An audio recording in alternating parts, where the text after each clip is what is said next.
ರಾಜಸ್ಥಾನದ ಜೋಧ್ಪುರ್ ವಿಮಾನ ನಿಲ್ದಾಣದಲ್ಲಿ 480 ಕೋಟಿ ವೆಚ್ಚದಲ್ಲಿ ನಿರ್ಮಿಸಲಾದ ನೂತನ ಟರ್ಮಿನಲ್ ಕಟ್ಟಡವನ್ನು ಪ್ರಧಾನಿ ನರೇಂದ್ರ ಮೋದಿ ಶನಿವಾರ ಉದ್ಘಾಟನೆ ಮಾಡಿದ್ದಾರೆ.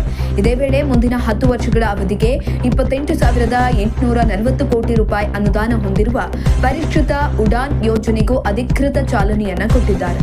ಪ್ರಧಾನಿ ಮೋದಿ ಜೋಧ್ಪುರ್ ವಿಮಾನ ನಿಲ್ದಾಣಕ್ಕೆ ಆಗಮಿಸಿದ ಸಂದರ್ಭದಲ್ಲಿ ರಾಜಸ್ಥಾನದ ರಾಜ್ಯಪಾಲ ಹರಿಭಾವು ಬಾಗಡೆ, ಕೇಂದ್ರ ಜಲಶಕ್ತಿ ಸಚಿವ ಹಾಗೂ ಜೋಧ್ಪುರ್ ಸಂಸದ ಗಜೇಂದ್ರ ಸಿಂಗ್ ಶೇಖಾವತ್ ಮತ್ತು ಮುಖ್ಯಮಂತ್ರಿ ಭಜನಾಲಾಲ್ ಶರ್ಮಾ ಸೇರಿದಂತೆ ಹಲವು ಗಣ್ಯರು ಅವರನ್ನು ಆತ್ಮೀಯವಾಗಿ ಬರಮಾಡಿಕೊಂಡಿದ್ದಾರೆ. ಬಳಿಕ ಪ್ರಧಾನಿ ಮೋದಿ ರಿಮೋಟ್ ಬಟನ್ ಒತ್ತುವ ಮೂಲಕ ನೂತನ ಟರ್ಮಿನಲ್ ಕಟ್ಟಡದ ಉದ್ಘಾಟನಾ ಫಲಕವನ್ನು ಅನಾವರಣಗೊಳಿಸಿದರು. ತದನಂತರ ಅವರು ಟರ್ಮಿನಲ್ ಕಟ್ಟಡದ ವಿವಿಧ ವಿಭಾಗಗಳಿಗೆ ಭೇಟಿಯನ್ನು ಕೊಟ್ಟು ಪ್ರಯಾಣಿಕರಿಗಾಗಿ ಕಲ್ಪಿಸಲಾಗಿರುವ ಆಧುನಿಕ ಸೌಲಭ್ಯಗಳನ್ನು ಪರಿಶೀಲನೆ ಮಾಡಿದರು. ಸುಮಾರು 480 ಕೋಟಿ ರೂಪಾಯಿ ವೆಚ್ಚದಲ್ಲಿ ನಿರ್ಮಿಸಲಾಗಿರುವ ಈ ನೂತನ ಟರ್ಮಿನಲ್ ಕಟ್ಟಡವು 23,000 ಚದರ ಮೀಟರ್ಗಿಂತಲೂ ಹೆಚ್ಚಿನ ವಿಸ್ತೀರ್ಣ ಹೊಂದಿದೆ. ವರ್ಷಕ್ಕೆ 20 ಲಕ್ಷ ಪ್ರಯಾಣಿಕರನ್ನು ನಿರ್ವಹಿಸುವ ಸಾಮರ್ಥ್ಯವನ್ನು ಈ ಟರ್ಮಿನಲ್ ಹೊಂದಿದ್ದು, ಭವಿಷ್ಯದ ಪ್ರಯಾಣಿಕರ ಸಂಖ್ಯೆಯನ್ನು ಗಮನದಲ್ಲಿಟ್ಟುಕೊಂಡು ನಿರ್ಮಿಸಲಾಗಿದೆ. ಇದೇ ಸಂದರ್ಭದಲ್ಲಿ ಪ್ರಧಾನಿ ಮೋದಿ ಪರಿಷ್ಕೃತ ಉಡಾನ್ ಯೋಜನೆಗೂ ಚಾಲನೆಯನ್ನು ಕೊಟ್ಟಿದ್ದಾರೆ.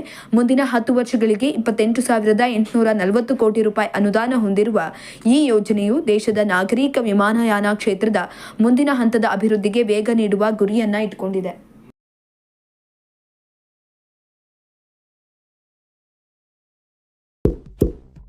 ಇಂತಹ ಇನ್ನಷ್ಟು ವಿಡಿಯೋಗಳಿಗಾಗಿ ಲೈಕ್ ಮಾಡಿ, ಫಾಲೋ ಮಾಡಿ, ಶೇರ್ ಮಾಡಿ.